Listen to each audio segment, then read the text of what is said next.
Welcome back to my channel, Famous and Fabulous. Johnny Depp, 61, is regarded as of the most mysterious individuals in history of Hollywood. Time hasn't lessened the force of his presence or the mystery of his existence. Instead, it has made the lens sharper. This allows the world to see him. And, now that Depp has decided to speak up, his remarks bear the weight of many years of victories, suffering, adversity, and salvation. His words do more than just provide an insight inside a Hollywood star's soul symbol. It modifies the story completely. Depp starts without much fanfare, any showmanship, but with a calm contemplation. His controlled, low voice breaks through the cacophony that has encircled his name.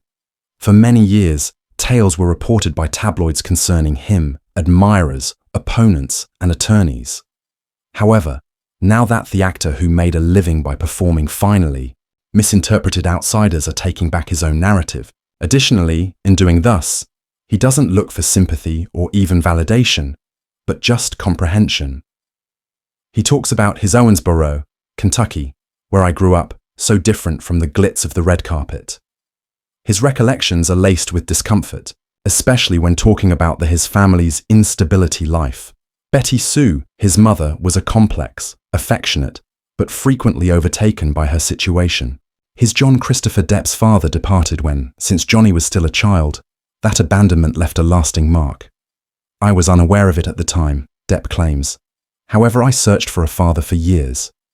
In individuals who are incapable of being that, it's a terrifying admission that establishes the stage for the complex connections that would accompany him as an adult. He discusses his formative years in Hollywood, portraying a more youthful of himself, who was in dire need of acceptance and fear of it. Notoriety arrived swiftly, possibly too soon, when he was the star of 21 Jump Street. It provided exposure for him, but at the price of being typecast. On a teenager, I was the attractive boy. He smirks as he remembers the show. However, Ike knew I wasn't that person. I wasn't supposed to be a poster displayed on a wall. I desired to blend in with the characters. I desired to share tales that were bizarre, unvarnished, human. So he did.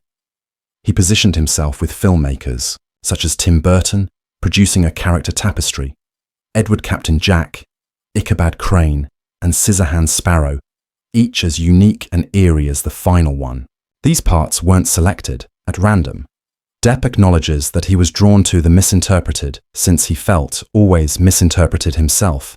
Every on role was both a disguise and a mirror, he admits. They permitted me to convey aspects about myself that I was unaware of how to describe in practical terms. For decades, Depp seems to have figured out the secret. He was a box and a critical darling, a rarity in Hollywood, office draw. The flaws beneath the success were starting to appear.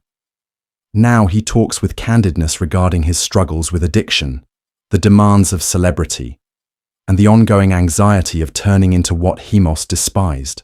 A drained kind of himself, he claims that drink and drugs were never about having a good time. They were regarding numbing suffering. People believe I was this crazy rock star who is searching for the excitement of it. Actually, though, I was jogging, escaping the past, the suffering, the chatter inside my own mind. He stops. Here, allowing the quiet to come to an agreement. I refuse to romanticize it.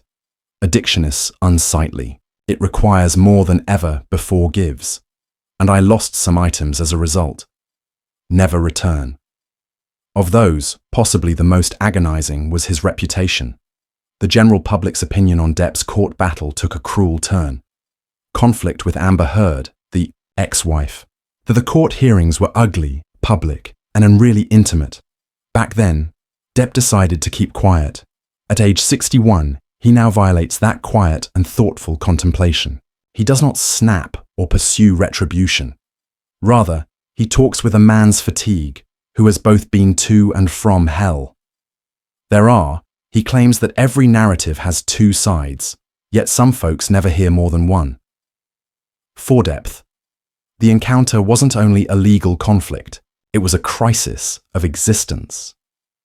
As you observe your name turn into equivalent to lying, when those you've never met determine your identity, It can shatter something within of you. He explains his family's suffering as a result of the trial, especially Lily Rose, his children, and Jack. I'd be able to handle the blows, but observing them suffer as a result of my struggles, that was the true penalty. However, even though the experience was terrifying, it gave us something surprising to him, a sort of liberty. Depp now communicates in a way that cancels Lee from making it through the worst. Once you stop after being burned to ash, being afraid of the fire. I am aware of who I am. I understand what I've been through. Additionally, I don't require authorization from anyone to exist. He turns the discussion to his life's true love was his children. He claims that being a father saved him without hesitation. They provided me with an excuse to battle, to survive, to remain truthful. Lily Rose, his daughter, is credited with supporting him throughout his most difficult times. Her silent might, her defiance of engulfed in the media craze was a lighthouse amid the storm. Additionally, Jack, his son, provided him with viewpoint. He has a serene, elderly soul, vitality. He tells me to take a deep breath, to reduce your speed. In spite of everything, Depp doesn't use resentful language. He's reconciled a large portion of his history, even the pieces that almost killed him. However, he understands the expense quite well too. He has lost years, relationships, and roles, but he claims that he would not remove any of it. You learn what happiness is from pain, truly feels. Without it, happiness isonly sounds. Currently, at this point in his life, Depp is more concerned with recovery than not only for himself, but also for other people. He's began covertly aiding organizations that support abuse survivors, mental addiction recovery, and health advocacy centers. I've experienced it. I've observed the worst. If I am able to assist someone emerge from that hole, then perhaps it was not a waste of time. He discusses going back to his original love, music. Working together with Jeff Beck and others musicians have reignited a passion for him. He claims that music is honest. There's no camera trickery, no PR, no filter. It's simply unadulterated feeling. And that's where I feel most sincere right now. Hollywood, recognizes, is a distinct animal from when he started. He doesn't pursue the no longer in the spotlight. He runs, if anything, from it. He hasn't finished telling, though, tales. Simply said, he is more picky.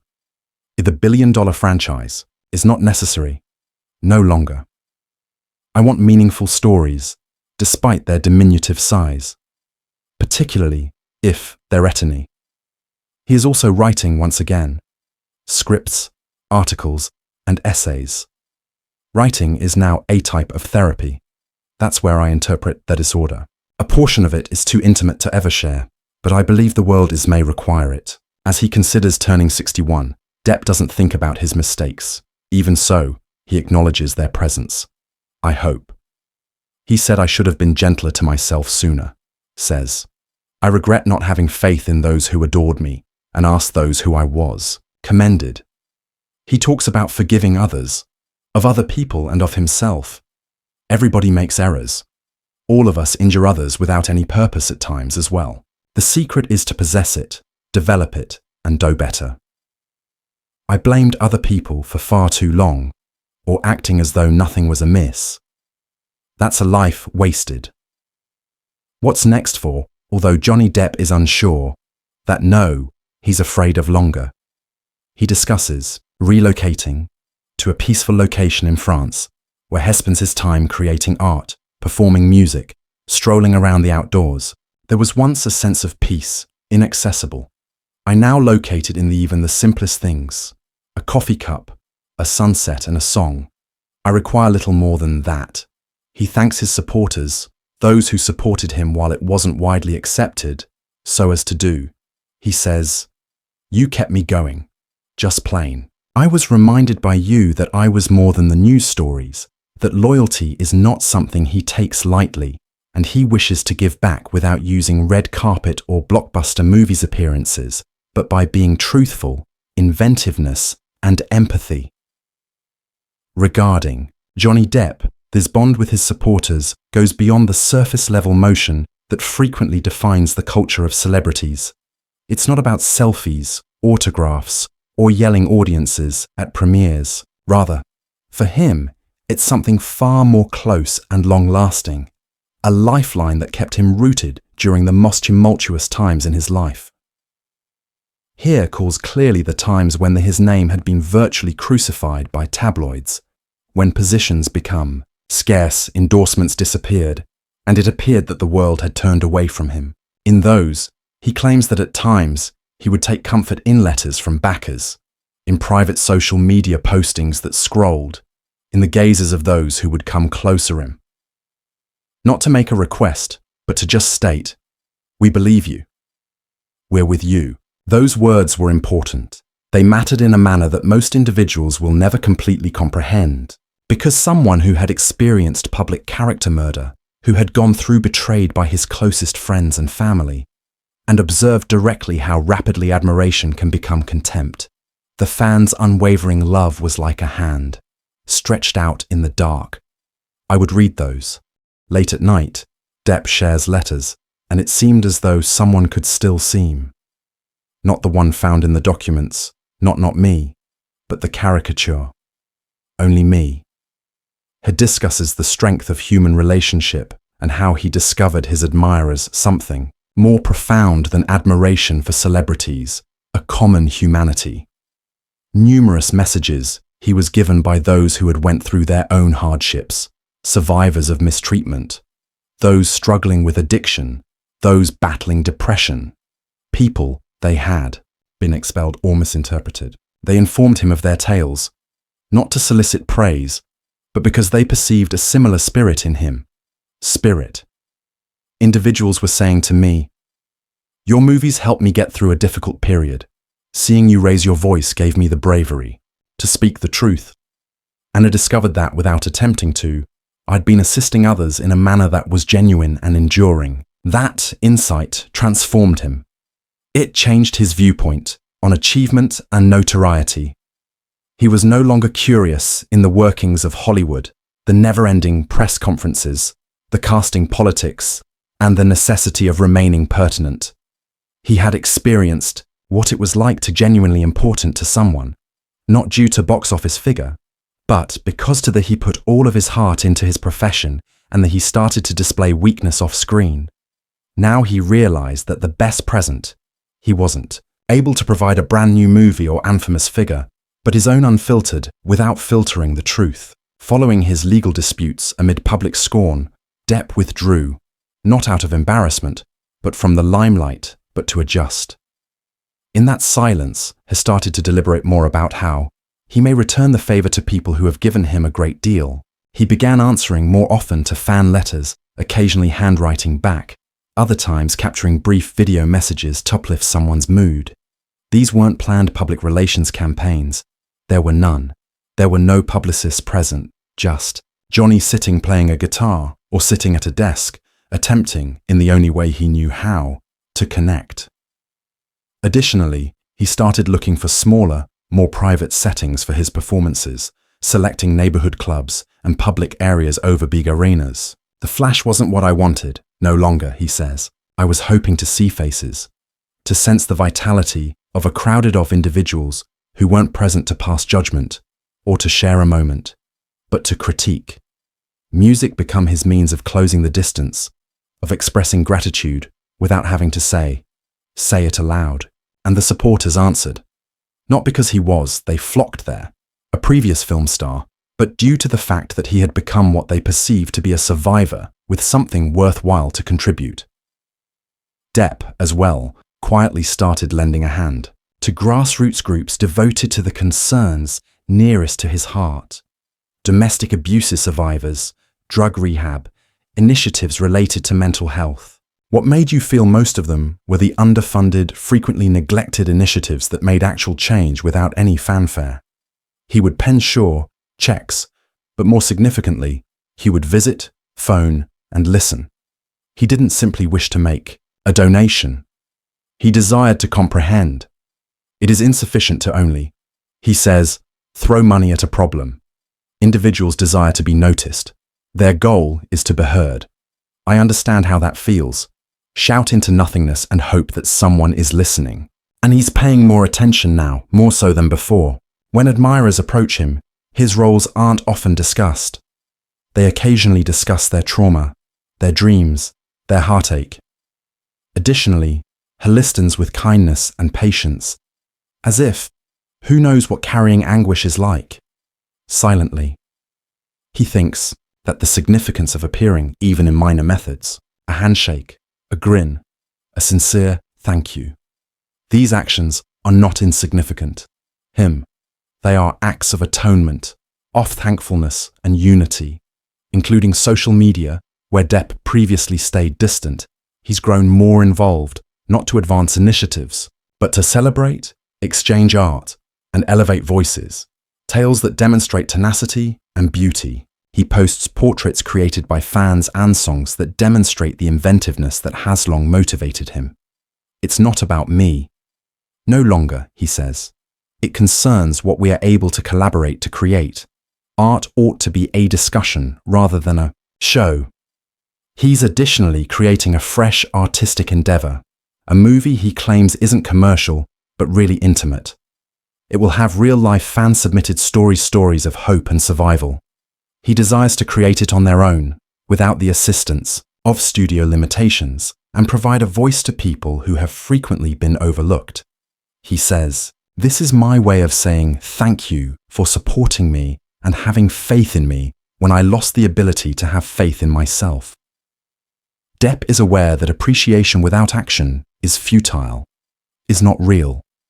Thus, as he walks inside this new phase, he's dedicated to creating. His career is a reflection of his supporters' devotion, shown him, whether it's via experimental movies, humanitarian endeavors, or just being there for a time with someone in need of some encouragement. He is resolved to contribute in a manner that is genuine and long-lasting. In numerous respects, the Depp's relationship with his followers has developed into a family-like entity. There's a well-deserved and profound confidence there felt. Additionally, Depp views that trust as holy. You don't turn on those who have when you couldn't stand, they carried you. You honor them, he says. You lead a better life, you perform better. Additionally, you never forget. Johnny Depp, 61, comprehends the brittleness of celebrity and the durability of appreciation. He has experienced both worship and indictment by means of victory and shame. However, what still exists, what has consistently been the steadfast assistance of those who witnessed past the cacophony. And now, with humility and intense dedication, he's at last committing what they gave him to them. Without conditions, faith, unending gratitude, and thessalent pledge that he will never accept taking them for granted. A poignancy can be found in the softness with which Depp now speaks. Something might have been buried years ago, either in agony or with bravado. He is a man who's gained perspective, lost a lot, and decided to live a genuine life in spite of general sentiment. As he puts it, his passion in performing has faded, off-screen. I did enough for the world, variations of me. I just want to be now, me.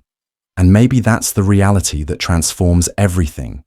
It is not a controversy or a concealed, but a man deciding to cohabitate with openness, susceptibility, and honor.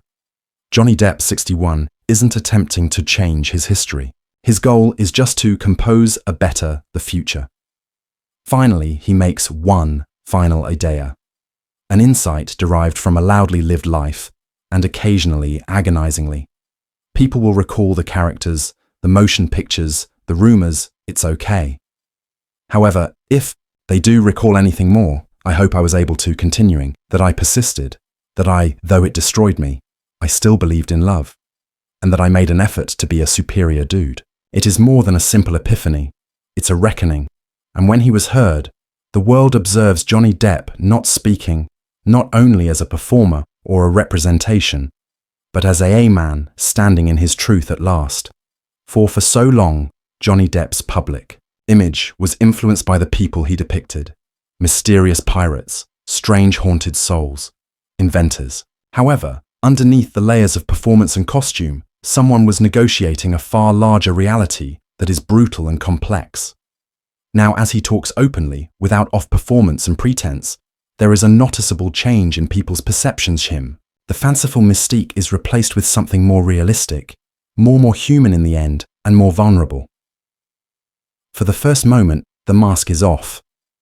Decades, it isn't a meticulous developed role that communicates, yet the man himself. Now, when Johnny speaks, it's not with a media's refined cadence star with training attempting to manage astery. His tone conveys fatigue, but also a silent power that comes from enduring something terrifying. His pauses have purpose. He doesn't look away from difficult facts. His statements have weight. That is only possible from someone who possesses spent years in the public eye.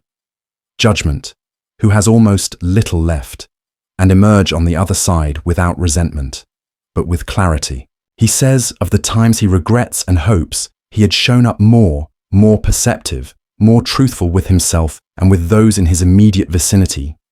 He don't act like a saint and don't lean into the role of victim.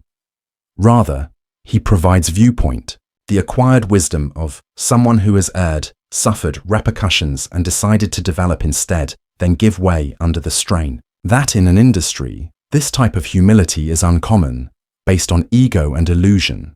Additionally, it's that humility that enables him to make such deep.